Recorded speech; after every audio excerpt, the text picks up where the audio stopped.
SPC world express লিমিটেডের সম্মানিত 7 star থেকে শুরু করে সম্মানিত লিডার, এজেন্ট, ডিলার এবং শুভাকাঙ্ক্ষী যারা আছেন প্রত্যেককে জানাচ্ছি আন্তরিক সাধুবাদ। আপনারা জানেন যে ইতিপূর্বেই একটা অনাকাঙ্ক্ষিত পরিস্থিতির শিকার SPC world express limited. But এই হেন পরিস্থিতিতে আমাদেরই কিছু লোক বা আমাদের কিছু ইউজার বা আমাদের কিছু লিডার ব্যাপকভাবে বিভিন্ন তথ্য উপাত্ত যেখান থেকে যেভাবে পাচ্ছেন, মিথ্যা তথ্য পাইলেও সেটাকে ইউটিউব, ফেসবুক বা বিভিন্ন ভাবে ভাইরাল করার চেষ্টা করতেছেন।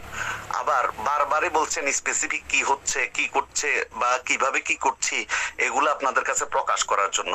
আপনারা জানেন আমাদের টোটাল বিষয়টা এখন আদালতের আওতাধীন এবং আইনের আওতাধীন। আমরা যথারীতি শুরু থেকে এখন পর্যন্ত আমরা আইনের প্রতি শ্রদ্ধাশীল, দেশের প্রতি শ্রদ্ধাশীল, রাষ্ট্রীয় বিধানের উপরে আমরা শ্রদ্ধাশীল।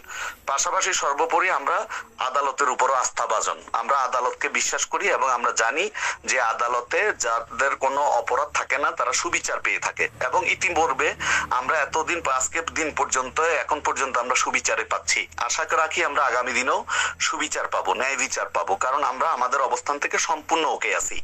এবং আপনাদেরকে আমরা বারবারই বলি, অযথা কোনো কিছুকে অযথা ইউটিউবে ভাইরাল করার কোনো প্রয়োজন নাই। কারণ আপনাকে মাথা রাখতে হবে ইউটিউব, ফেসবুক বা হোয়াটসঅ্যাপে যারা ব্যাপকভাবে এই তথ্যগুলাকে নিয়ে নিয়ে ভাইরাল করতেছেন তারা কখনোই এসপিসির কোনো বন্ধু না, এসপিসির কোনো কাছের লোক না, যারা এসপিসির ভালো চান না, তারা এসপিসির নিঃসন্দেহে ক্ষতি চান। এবং যারা যারা করতেছেন তাদেরকেও আমরা অবজার্ভ করতেছি, তাদের স্ক্রিনশট আমরা রাখতেছি, তাদের সকল তথ্য উপাত্ত আমরা রাখতেছি। আমরা অবশ্যই জয়ী হব, কারণ আমরা আইনের প্রতি শ্রদ্ধাশীল। আইনের গতিতে চলবে।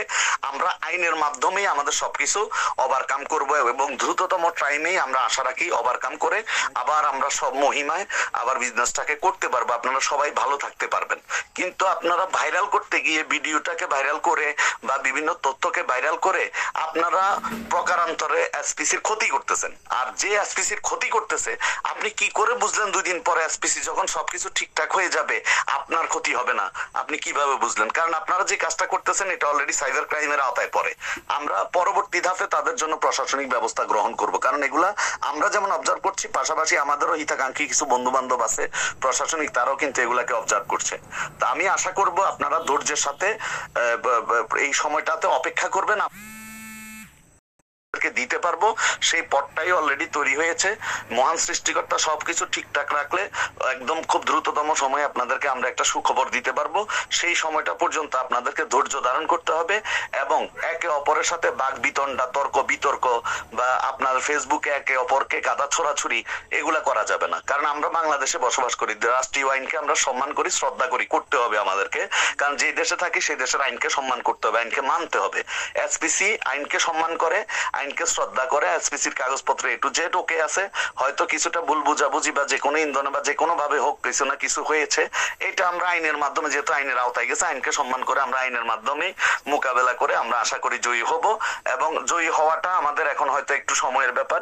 সেই সময়টা পর্যন্ত আপনারা ধৈর্য ধারণ করবেন।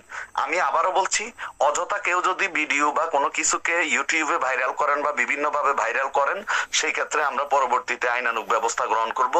এছাড়া আমাদের অন্যথায় কোনো কিছু থাকবে না। কারণ আমরা চাই এসপিসি ফিরে আসুক, এসপিসির হাজার হাজার লক্ষ লক্ষ মানুষ কর্মসংস্থান ফিরে পাক এবং আরো লক্ষ লক্ষ মানুষ এসপিসির মাধ্যমে কর্মসংস্থান পাক এবং মানুষ ভালো থাকুক, ভালোভাবে চলুক, সেটা আমরা চাই, আমরা কামনা করি। আর এই কারণে ওই লক্ষ্য এবং উদ্দেশ্য নিয়ে আমরা কাজ করছি। সুতরাং আপনাদের কাছে আমরা সহযোগিতা চাইবো, কারণ আপনারা আমাদেরকে সহযোগিতার পরিবর্তে যদি আমাদের ক্ষতিই করেন, তাহলে আপনি এসপিসির মঙ্গল চান বা দেশের মঙ্গল চান, জনগণের মঙ্গল চান, এটা কিভাবে আমরা বুঝবো? আপনার এতটুকু সহযোগিতা এসপিসি কে পুনরায় আবার ভালোভাবে ফিরে এসে সবার মাধ্যমে কাজ করার একটা সুযোগ করে দিবে, এটা আমরা চাই। আপনাদের কাছে বিনীতভাবে অনুরোধ জানাচ্ছি, ধৈর্যের সাথে একটু অপেক্ষা করেন। অবশ্যই অবশ্যই আপনারা সুখ সংবাদ পাবেন এবং আমরা আদালতের মাধ্যমে অবশ্যই সুবিচার পাবো, এতে কোনো সন্দেহ নাই। তো আমি প্রত্যেককে বলবো আপনারা ধৈর্যের সাথে সবকিছুকেই, আপনার পাশের লোকটাকেও একটু ধৈর্য ধরতে বলেন এবং আমরা খুব সহসায় আপনাদেরকে হয়তো সুসম্পর্ক দিতে পারবো আদালতের মাধ্যমে। মহামান্য আদালত আমাদের টোটাল বিষয়গুলোকে বিবেচনা করে আশা করি আমাদের পক্ষেই রায় দিবে, সেই আশায় এবং সেই অপেক্ষায় আমরা থাকবো। ততক্ষণ পর্যন্ত সবাই সুস্থ থাকবেন, ভালো থাকবেন। সো গাইস, আমি একটাই বলবো যে ইনশাল্লাহ আমরা আশা রাখি, আশাবাদী, আমরা দোয়া করি যাতে খুব দ্রুত সময়ে সব কিছু সমাধান হয়ে যায়।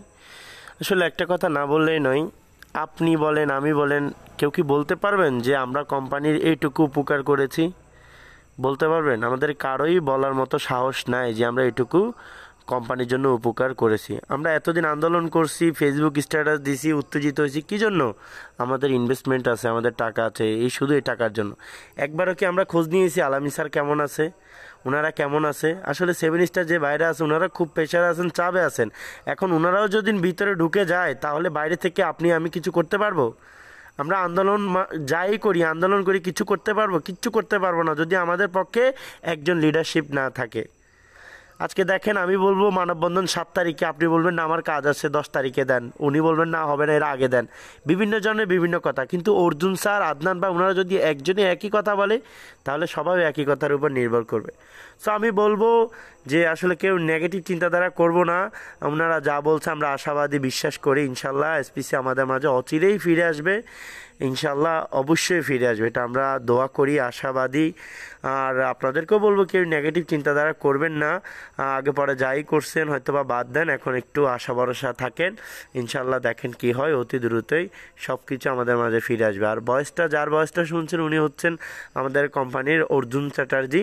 ওনাকে চিনে না এমন কোনো মেম্বার্স হয়তো বা নাই, এই আর কি। ঠিক আছে, তো আমি বলবো সবাই দোয়া করবেন ইনশাল্লাহ।